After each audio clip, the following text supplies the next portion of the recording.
এবং তারপর থেকে যে যে ঘটনাগুলো আমরা চাক্ষুষ করেছি, 14 তারিখ রাত্রে স্বাধীনতা দিবসের প্রাক্কালে আরজিকর মেডিকেল কলেজে যে ভ্যান্ডালিজম হয়, তথ্য প্রমাণ লোপাটের যে চেষ্টা চলে প্রতিনিয়ত, সেই সমস্ত কিছুর এগেনস্টে দাঁড়িয়ে আমাদের আরজিকর মেডিকেল কলেজ প্রথম আওয়াজ তোলে এই আন্দোলনের।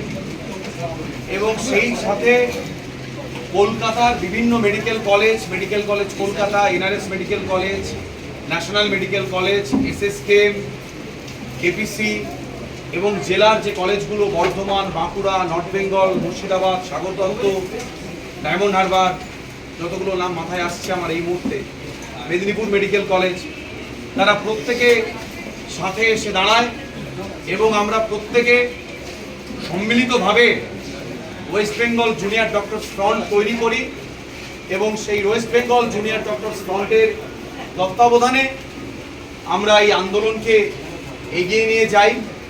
আপনারা জানেন যে এই আন্দোলন কেন হয়, যে দুর্নীতি, যে অনাচার এতদিন ধরে পশ্চিমবঙ্গের স্বাস্থ্য ব্যবস্থায় দানা বেঁধে আছে, তারই ফলস্বরূপ কিন্তু এই 9 তারিখের ঘটনা। এই 9 তারিখের ঘটনা কিন্তু কোনো একদিনে হয়নি। এই 9 তারিখের ঘটনা বিভিন্ন দিন ধরে, বিভিন্ন বছর ধরে, বহু বছর ধরে যে অত্যাচার, যে থ্রেড কালচার, যে সিন্ডিকেট চলছে স্বাস্থ্য ব্যবস্থার মধ্যে, তারই একটি ফসল।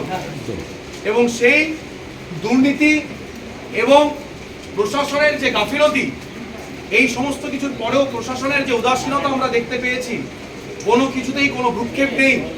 সেই জায়গা থেকে দাঁড়িয়ে দুঃখে, রাগে, কষ্টে আমরা আমাদের এই আন্দোলন শুরু করেছি।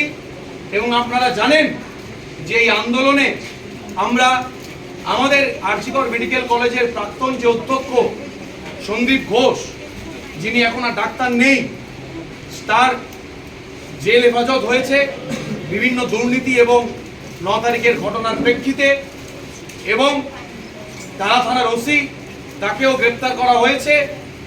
এবং তৎকালীন যিনি সিপি ছিলেন কলকাতা পুলিশের, তাকে অপসারণ করা হয়েছে। স্বাস্থ্য ভবনের 2 জন অধিকর্তাকে অপসারণ করা হয়েছে।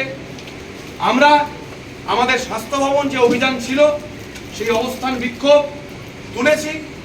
আমাদের কলেজে কিছু ইনফ্রাস্ট্রাকচার রিলেটেড কিছু সমস্যা আছে, প্রত্যেকটি মেডিকেল কলেজে সেই ইনফ্রাস্ট্রাকচার রিলেটেড সমস্যা আছে, এবং যে থ্রেড কালচার, সেইগুলো নিয়ে আমরা সরকারের কিছু দাবি দাওয়া রেখেছি। সরকার বলেছেন কিছু সময়ের মধ্যে চেষ্টা করবেন সেই দাবিগুলোকে পূরণ করার। এবং যে থ্রেড কালচার, যে সিন্ডিকেট, যে থ্রেড কালচার চলছে, তার এগেনস্টে আমরা বলেছি সরকারের পক্ষ থেকে যেন তদর্থক কোনো পদক্ষেপ নেওয়া হয়। ওনারা বলেছেন নেবেন, যদি নেওয়া হয় তাহলে ঠিক আছে, যদি না নেওয়া হয় তাহলে আমাদের এই আন্দোলন, সেই আন্দোলন কিন্তু আরো তীব্র থেকে তীব্রতর হবে। আরেকটি কথা বলতে চাই, এই আন্দোলনে গোটা পশ্চিমবঙ্গে, গোটা ভারতবর্ষের সাধারণ মানুষ যেভাবে সাথে এসে দাঁড়িয়েছে, সেই জন্য সমস্ত এখানে উপস্থিত সমস্ত সাধারণ মানুষকে আমাদের WBJDF এবং আরজিকর মেডিকেল কলেজের RD এর তরফ থেকে আমি প্রণাম জানাই। এবং আরো একটি কথা বলি, আমাদের আন্দোলনের সময় যে কষ্ট, যে দুর্দশা, যে অনৈতিকতার বিরুদ্ধে আমরা আন্দোলন করেছি, সেই মুহূর্তে আপনারা যেভাবে আমাদের সাথে এসে দাঁড়িয়েছেন, শুধু সেই জন্য নয়, একটি ডাক্তারের জায়গা থেকে, একটি হসপিটাল জায়গা থেকে আমাদের দায়বদ্ধতা, আমাদের দায়িত্ব পড়ে।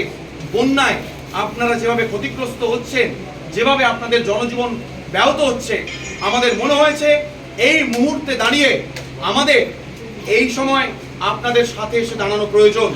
মনে রাখবেন, এটাও কিন্তু আমাদের আন্দোলনের একটি মাধ্যম, এবং এর মাধ্যমেই আমরা এখানকার সমস্ত সাধারণ মানুষকে জানাতে চাই যে বিচার আমরা যতক্ষণ না পাবো, ততক্ষণ আমরা কেউ এই ময়দান ছেড়ে যাব না।